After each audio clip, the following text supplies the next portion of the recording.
Hey, it's Charlie Mullick here from Indigenous Sounds Radio, and I got a special guest on the telephone, Senator Jen Gross from Billings, Montana. How you doing, Jen? Hi, Charlie. I'm doing great. Thank you for having me. So, what's the terminology? Do we call you Senator Gross, or do you go with Jen, or? I go by Senator Gross in the Capitol, but you can call me Jen. Now, you're originally from Billings, correct? Yes, born and raised. You went to high school over at Senior, I do believe, yeah? Yes, I did. Go Bronx. Yeah. So when did you become a senator? Just very recently, about 8 weeks ago. Oh, really? Wow, brand new. Yes.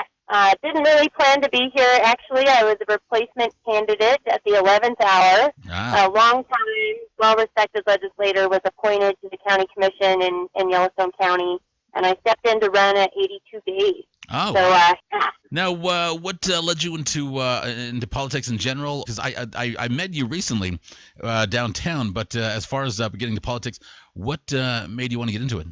So I've been working on campaigns for years, and I guess it started when I went back to school. I attended MSUB from 2008 to 2011, and in 2008 I knocked my first door for a legislative candidate in Billings, and it just kind of grew from there. Yeah, now before that, you were pretty active in school and doing different events and issues that you wanted to bring the world's attention to. What were some of those events? Well, I guess it started back when I was a kid. I just always felt really motivated to right wrongs and stand up to injustice and speak out, and that was a value that was instilled in me from a very young age.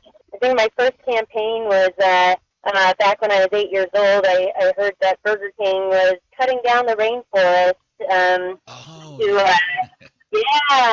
to make their hamburgers. So I boycotted Burger King for a few months until I didn't have a choice. My parents made me eat there. So kind of fell off of that track for a while. And then must have been 2005, I went and worked in Yellowstone National Park for the summer. And it was around then that I started to remember I had this passion for the environment. And, I met a lot of really cool people from all over the world who had come to work in Yellowstone for the summer. I was really impressed with some of the international young people who were the same age as me. I think I was 23.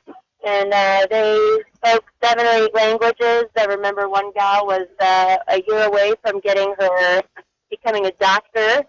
And that motivated me to go back to school so I could do something like that. That's cool. It's cool to meet different cultures and everything, different people around the world, because growing up like myself, like you as well, in Montana, and I also grew up in rural Alaska, up in the northern part of that state, and you don't get a lot of diversity. You don't get to see a lot of it, and when you do, it's fascinating. It's truly fascinating, and honestly, I mean, some people are afraid of that, and maybe they take negative connotations, and I know that was something that you were to make people aware of as well as you're growing up, right?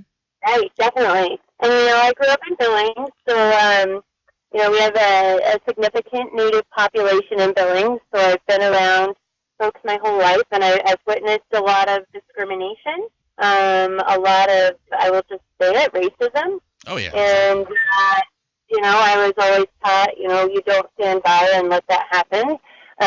You speak up and you say something. That was instilled in me from a young age, and it's something I've carried with me my whole life. Now, you're talking about getting some pretty cool influences when you were very young. Who influenced you? Who instilled these values within you? It was definitely my parents. Oh, my mom and dad. Yeah, what were they like? So they were really young. They were just 20 years old when I was born. They were high school sweethearts. We were a poor working family. I came along in 1982. 2 years later, I had a younger brother, and 2 years after that, a younger sister. And so I'm the oldest of 3. We didn't have a lot of money, but we had a lot of love. And, that was what really mattered to us, and that, that we were together. My parents made a lot of sacrifices for us so that we could do things. But my mom would go into the doctor so we could, when I was really young, we could have food on the table. And when I got a little bit older, so we could have new basketball shoes. It's a noble thing. I was raised the same way. My mom, a very young idealist. She was 22 when she had me, and I remember growing up and just being socially aware of different things because she was 18 back in 1969, so she was a hippie. She's very bohemian, which I'm proud of, and I'm glad I've got some of those values as well to, like you were saying, stand up and right the wrongs of social injustices that we see pop up throughout the world. And of course, here in Billings recently, how I met you, I went downtown to go to my friend Josh's event that he was helping put on as far as the counter demonstration for the breakfast flakes, and their host Paul Mushaben was talking segregationist values and ideas in public forum, and we were out there let people know that we won't stand for that. Not in our city of Billings, not in our magic city. This is not who we are. Right. Exactly. And me, myself being a broadcaster for since 1991, the last 26 years, I understand the responsibility of what it is to be in front of a microphone and have that large of an audience. Looking at you and everything, and you can't spread that sort of that base hate, like you're saying, racism. Just call it for what it is. And it was a good thing to see our little group out there, chanting, our chant versus theirs, and they had more people than us, but at least we're out there, and there was a counter demonstration to show that we won't stand up for it. It's just a heartbreaking thing, especially when you see some of the people, driving by and giving us the bird, flipping us off, or even in my case, several friends who were on the opposing side, which shocked me. I was like, wow, okay, I guess this is what was going on. So, but at least we made a show of force out there, and as of a couple of days ago, Paul was reinstated back on the air, and he did give an apology, and in the end, the only thing I can take away from this is I hope that he, along with a whole lot of other people, learn something from this. If nothing else, if that's what we can hopefully come out with some sort of positive in the end of this whole thing. But yeah, and I was very surprised to see just a senator out there. I had no idea. I heard I saw Josh post something about it. I was like, oh really? Cool. Now I feel more positive about this. And then we had Reverend Mulberry out there to give a very impassioned speech about of not hating other people, and I thought that was so powerful. And your words out there as well. I mean, you're out there on the bullhorn. I mean, it was very old school. We're out there just hitting the line. I've never done anything like that before in my life, and I'm happy though. I met some cool people, you amongst them, but I also met a guy named Jeff, and he actually just got a hold of me recently to go and MC the March for Science rally at Zoo, Montana on Earth Day, April 22nd. And even though I've got some, yeah, exactly. Even though I got something to do that night in Bozeman, I can get done in time at 4 o'clock that day and just fly to Bozeman and go do my other thing. But yeah, it's crazy that science. How does that become a partisan issue? I mean, you being in politics, I mean, how do we see something like that? It's science. Cars drive, planes fly. It's an amazing thing. It is. I have to say I was also impressed and moved, Charlie, when you spoke at the rally. You have a lot of energy. You really got us fired up and got us going with a chant. But I was also really struck by your comments. You said something to the fact that, I've been on the air for years and years and years, but never considered myself an activist. You said, I feel compelled now to speak out, so I'm doing this for the first time. And I really commend you for that. I'm sure being on the air, doing your show, that takes a lot of courage, and but to come out and take a stand and be really public in an advocate type role or an activist type role, kudos. And thank you. Thank you. Appreciate that. I mean, like I said, I was very impressed with people of your stature coming out and supporting it as well. I mean, yeah, I said I didn't wake up, in the last few months thinking I was going to be a social justice warrior. I mean, that's what we get called by both sides, especially maybe people try to make it sound like it has a negative connotation. It doesn't. It's just we want to take care of our environment. We want to take care of our earth.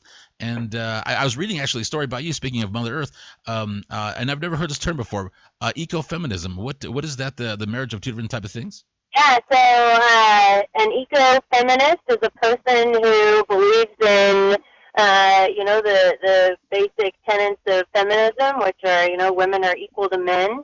You blend that with care for the environment. You said Mother Earth, so there's a lot there, and you go really deep with it. It can be really academic, but for me, it's more, about the practice.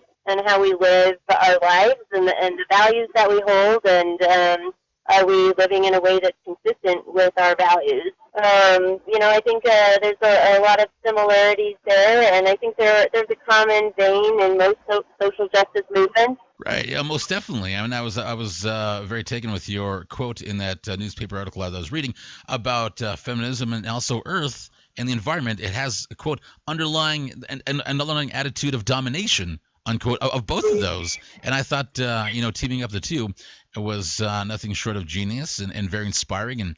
And I thank you for that. I will remember that term for the rest of my life.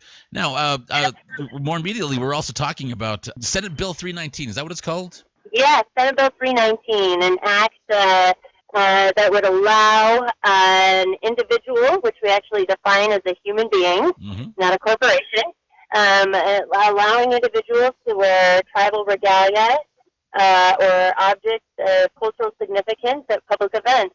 This came about, there's a wonderful group based in Billings called Western Native Voice.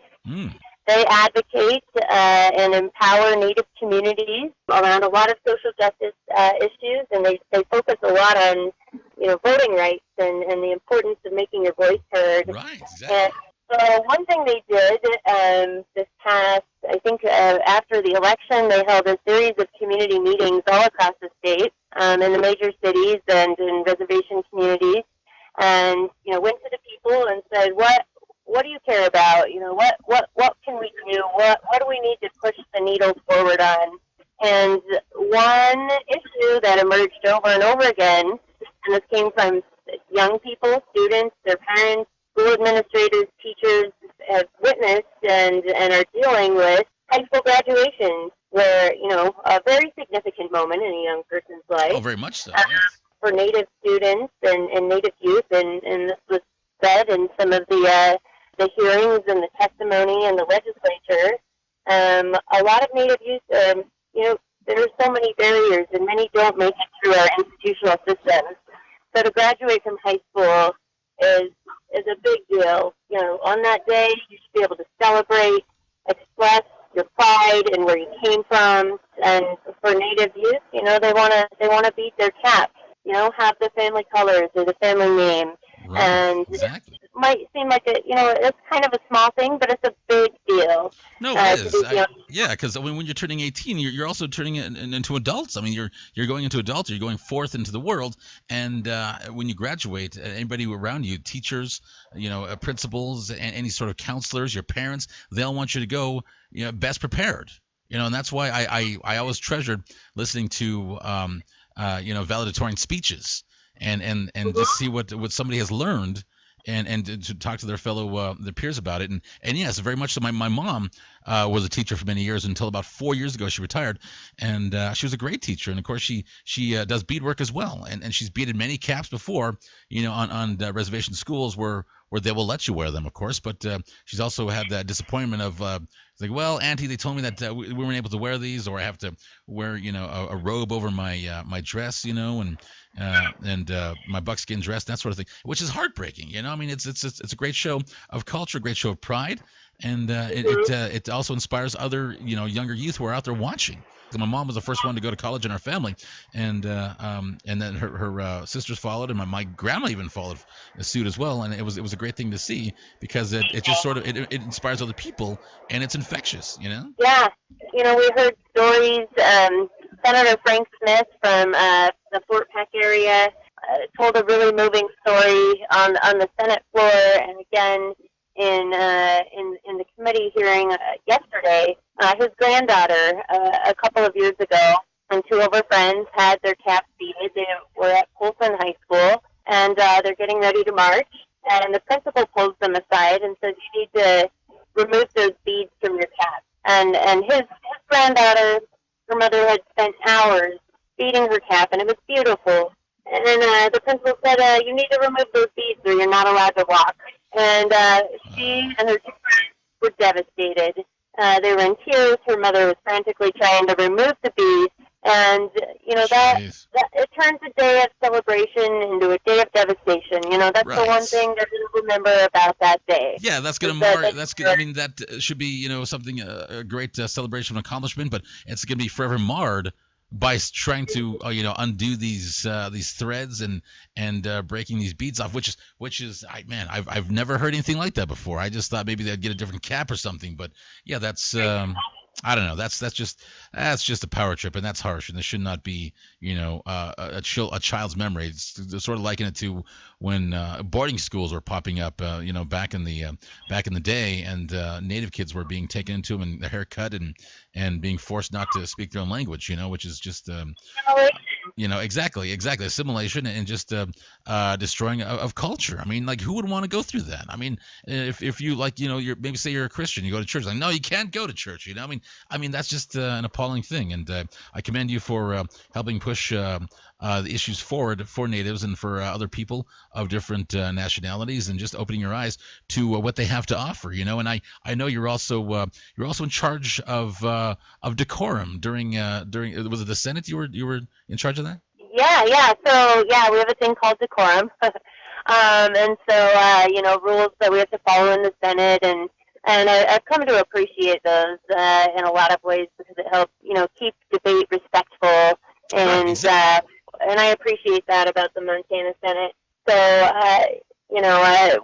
so the day I was on the Senate floor where we actually had debate, we had a friend of mine brought a cap that she had beaded for her daughter, that we were able to pass around cool. during the debate. Yeah, and we had several senators on both sides of the aisle, which, I love that this has gotten such broad bipartisan support, as it should.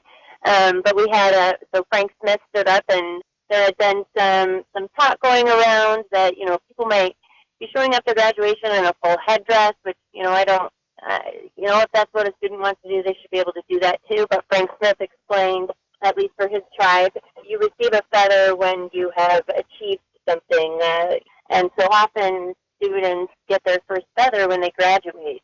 And so he made that point on the Senate floor.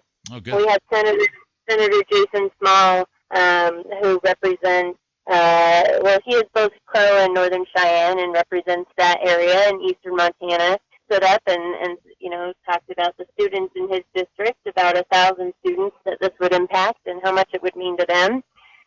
We had Senator Leah Whitford from Browning. She's Blackfeet. She actually brought her headdress that was handed down to her ceremonially from her grandmother and the grandmother before. It was very old, very special. She didn't wear it during the floor debate. It was, wrapped up because it goes way back, and it's not something you just bust out for the fun of it. Right. There was a very special occasion, and she held it up for everyone to see. And she said, some of you might remember I did wear this on the floor when she was first elected because it was a sign of accomplishment. Nice. And she explained, it was handed down ceremonially. This is not something I would, just wear to a football game or something like that. Right. There have been objections raised to, what if I'm at a football game and someone's wearing a headdress and I can't see? One, deal with it. People are up there in cowboy hats, which can be just as, obstruct your view in the same way. Right, or the back in the old days with the stovepipe hats. Abraham Lincoln wore one. Maybe who knows? I mean, that's very obstructing. Yeah. So, and then the ACLU and Western Native Voice, I think they partnered in this campaign. It's all over Facebook.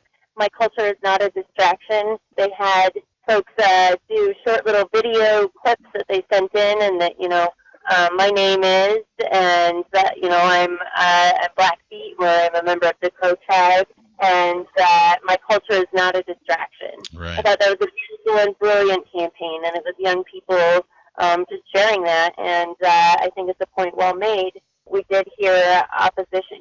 These things could be distracting at graduation, and we also heard comments. When the bill was first heard in committee in the Senate, comments were made to the effect of, where does it end? What if someone's going to show up in their full costume? And graduation, you want some uniformity there. And that was toward the end of the debate, and it became clear that they were going to kill the bill. And, I really try to show restraint and respect in it. But at a certain point, you just got to, like you said, call it like it is. And for one, it's not a costume, it's regalia. Yeah. And secondly, uniformity, that brings of assimilation. And we need to move beyond institutional discrimination in Montana. It's time to move past that. And, we were quite devastated. The bill actually died in that committee. Wow. And so now, as it stands, what is the status of Senate Bill 319? It's completely dead then, or what's going on? No, so it was tabled in committee, and there's a special rule in the Senate. It's called a blast motion, and so a senator can rise to the floor and make a motion to blast a bill out of committee, so bring it back to life and bring it to the Senate floor for a full debate. Oh, and so okay. Senator Jason Small and I were working on that, and I was planning to make the blast motion, and the rule is you can have two people stand up in support, two stand up and oppose, and then you vote on whether you want to bring the bill back to the Senate floor for a full debate. And so we were ready to do that. We were making sure we had the votes to get it on the Senate floor, and surprisingly, quite pleasantly surprised Senator Albert Olszewski from Kalispell came to me this morning and said he would make the blast motion. Nice. And in the Senate, so I'm a Democrat. We only have 18 of us, 32 Republicans. Wow. And we need to win over at least 8 Republicans to get anything passed in the Senate as a Democrat. And so I thought, hey, much better coming from a Republican, someone with some stature on that side of the aisle. So he stood up and made the motion to bring it off the table, bring it to the floor for a full debate. Senator Jason Small stood up and supported the blast motion. We had one senator opposed, the chairman of the committee that tabled it, and he said, this bill has a lot of problems. It came to us very late. It had a fair hearing. It does not need to come to the Senate floor. Fortunately, enough people, agreed that this debate was worthy of further discussion, and we blasted it 35 to 15. Wow. So the next, this all happened within a week, Charlie. We dropped the poll on Tuesday. Wednesday we had the hearing and it died. Thursday we made the motion to bring it back to life. We have a deadline in the legislature. It's called transmittal, where all bills that originate in one chamber have to get through that chamber and get transferred to the other, so from the Senate to the House. So Friday, we had a marathon run of 54 bills. Wow. Senate Bill 319 wound up on the docket. We spent a lot of time making sure we had the votes. I passed around a copy of the bill to all the senators who voted on the blast motion, because a lot of them didn't know actually what the bill was or what it did. So I sent it around with a note. I said, please read this. Let me know if you have any issues. A few of them sent me some notes back with some questions and concerns, and I was able to address those. Good. Others just came up and said, hey, yeah, I'll support this. One senator, he totally surprised me. He's in leadership in the Republican leadership in the Senate, and he had read about it in the paper and approached me that morning and said, hey, is your bill really, is it just about letting students wear beaded caps? And I said, yeah. And he said, well, I'll support that. And I was like, that's great. Cool. Nice. So, yeah, we had the debate, and no one spoke in opposition. We had, I think, maybe 4 or 5 people stand up in support, and we wound up getting it out of the Senate 38 to 12. Wow. So, good job. Yes. So it went to the House. We had our hearing in House State Administration yesterday, and this is the coolest thing ever. We had students come up from all across the state, students from Billings, students from Great Falls and Bozeman, Wolf Point, Browning, and they were the face of this issue. Nice. My role is simple. I just usher this through the process. No. Those young people are the voice. This is their bill. They spoke, they shared their experiences. They shared what it means to them. And And oh gosh, to see young people get up there, testify in front of a committee, it can be very intimidating. We talked about decorum. The institution, the legislature, it's designed really is to be a little bit intimidating. You go up and you no doubt stand in front of that committee. We're getting more diversity in the legislature, but it's kind of monolithic. And they shared their stories, they spoke their truth, and it's so inspiring to see young people stand up and do that. And this is their bill. This is, the Advocates Western Native Voice who helped organize all of this. The credit really goes to them. Right, exactly. And it's a daunting thing to speak in public in one thing, but in that building, I remember back when I was in high school, I got chosen to recite a Chief Seattle speech, in the atrium there, and it was quite frightening, but also very powerful. Once it got done, I was like, wow, that was incredible, to speak those words, and it makes me happy in my heart, happy to see that the youth are still going in there and making a real change, and also, Senator Gross, don't diminish your role at all. I mean, this is a crazy time we live in, and you could be setting an incredible precedence.